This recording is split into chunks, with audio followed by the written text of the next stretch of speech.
When 15-year-old Kayla Berg isn't home after a night out, her loved ones believe she's staying with friends. But when 6 days pass and the aspiring gymnast is missing, the details of her last known whereabouts raise suspicion in a close-knit town.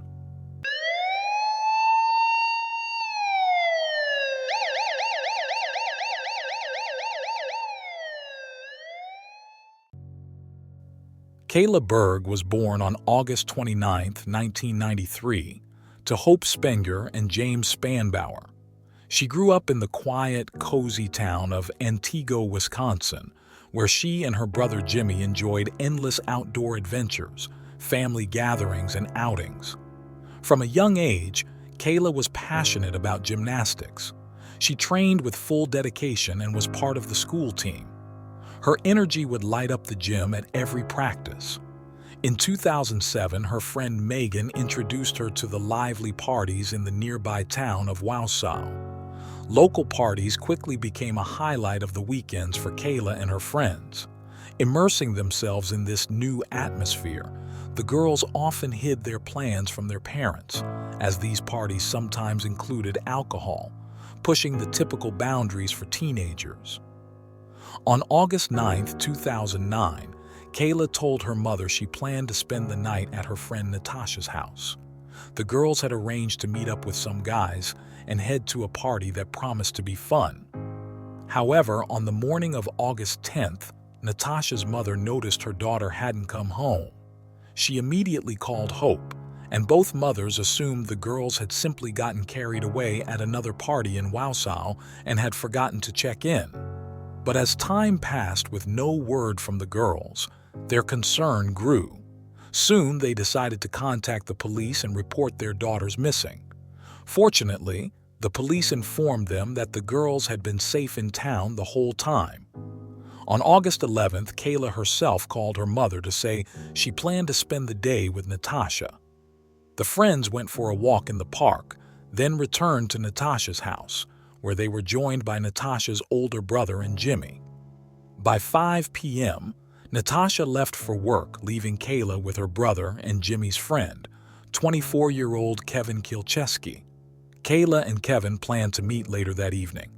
At 8:45 p.m., Kevin picked up Kayla from her grandparents' house. On the morning of August 12th, Kayla's father noticed she hadn't returned home. He immediately called Kevin, who assured him he had dropped Kayla off at her friend's house. A day passed, and by August 13th, Hope started to worry, as she hadn't heard from her daughter in 2 days. Checking her phone, she noticed a missed call from James and, upon talking to him, learned that Kayla still hadn't returned home. However, Hope assumed that her daughter was likely repeating her previous pattern and would soon get in touch. Trying to find out more, on August 14th, Hope attempted to call Kevin again but couldn't reach him. She then decided to contact Kayla's friends. One friend mentioned seeing Kayla and Kevin at a McDonald's around 8:30 p.m. on August 11th. Kayla had mentioned that she was going for a drive with him and would call later, but she never did. With each passing hour, Hope grew more anxious. She spoke with Jimmy, who reassured her that Kayla was staying with a friend, which calmed her somewhat. But the next day, on August 15th, Hope learned that her son had been mistaken about his sister's whereabouts. Soon after, she received a message from Kevin, who claimed he had dropped Kayla off at her ex-boyfriend Miguel's house in Wausau. Oddly, when Hope asked Kevin what her daughter was wearing, he couldn't recall any details. Hope decided to contact Miguel, her daughter's ex-boyfriend. To her surprise, Miguel told her that he hadn't seen Kayla since the beginning of August and certainly hadn't met with her on the evening of the 11th. With no more leads, on August 17th, Hope went to the police to file a missing person report for her daughter. However, the police initially categorized Kayla as a potential runaway. The first thing the police did after taking the missing person report was interview her close friends and family. They began by talking with Kevin. He explained that Kayla had directed him that evening when she disappeared, and that he regularly gave her and her friends rides. He repeated the story he'd told James and Hope earlier. He had dropped Kayla off at Miguel's house around 10:30 p.m. According to him, the house was dark, as if no one lived there, and he didn't see her go inside. It later came to light that the house where Kevin allegedly left Kayla had been deemed uninhabitable. Miguel had been living elsewhere, waiting for repairs to be completed, and acquaintances mentioned that Kayla was aware of this. The police then spoke with Miguel, who reported that he had last seen Kayla on Friday, a few days before she disappeared, but definitely not on August 11th. Investigators thoroughly searched both the house Miguel rented and the abandoned house where he used to live, but found no traces indicating that Kayla had hidden in either place.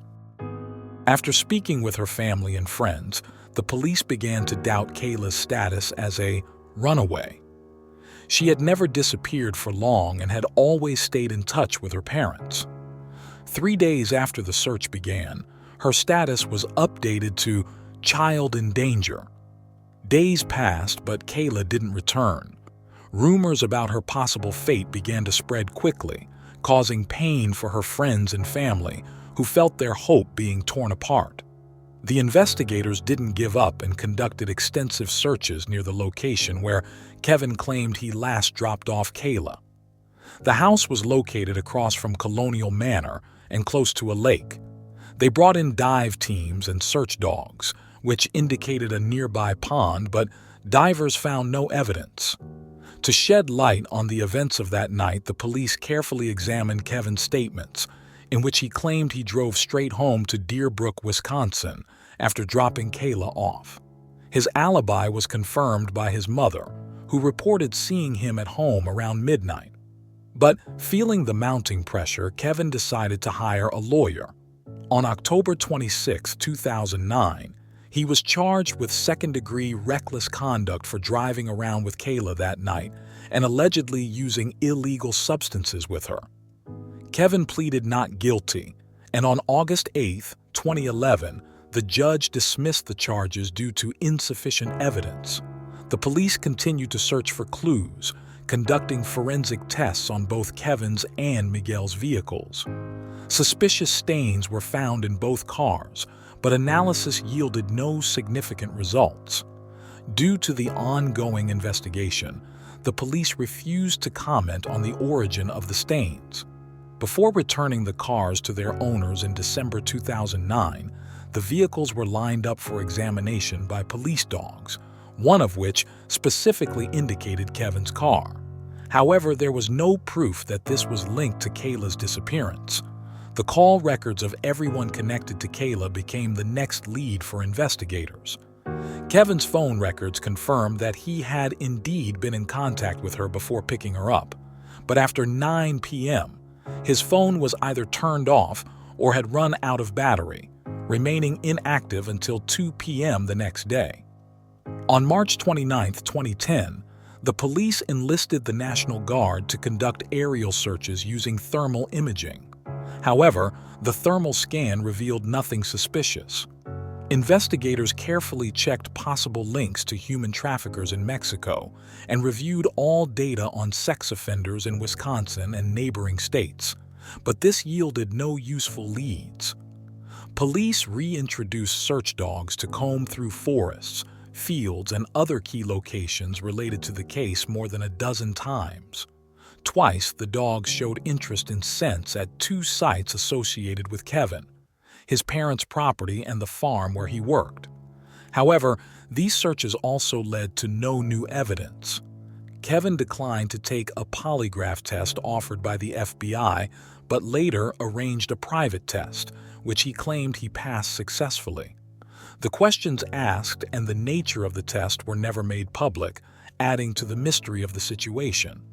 Police tracked leads from all over the U.S. One indicated Kayla was in Texas, working at a gas station, and another suggested she was hiding in Boston. On October 8, 2016, the police in Antigo received a tip about a video posted on YouTube in October 2009. In the video, a man had a girl tied up in his basement. This anonymous video, uploaded 7 years earlier, had not attracted police attention until it went viral in 2016. The girl in the footage bore a striking resemblance to Kayla, causing particular alarm. The FBI took on the case to identify the creators of the troubling video, which spread across numerous news outlets and social media channels. Although the renewed attention to the case brought in new calls and messages, 3 days later, it was confirmed that the video was a hoax. The people in the video were actors, none of whom had even heard of Kayla's disappearance. Law enforcement assures the public they will not give up their efforts to find Kayla, though they admit that there are few leads to pursue. Currently, Miguel is considered a person of interest, while Kevin has not been officially charged or named a suspect. Nonetheless, he is no longer cooperating with police, and no evidence of foul play in Kayla's disappearance has been found. Investigators hope Kayla is still alive, but acknowledge that the chances of this grow increasingly slim with each passing year that she remains missing. And that concludes our coverage of this tragic story. If you found this video informative or thought-provoking, don't forget to subscribe to our channel for more updates on cases like these. We love to hear your thoughts in the comments below. Feel free to share this video with your friends and give it a thumbs up if you found it valuable. Thank you for watching.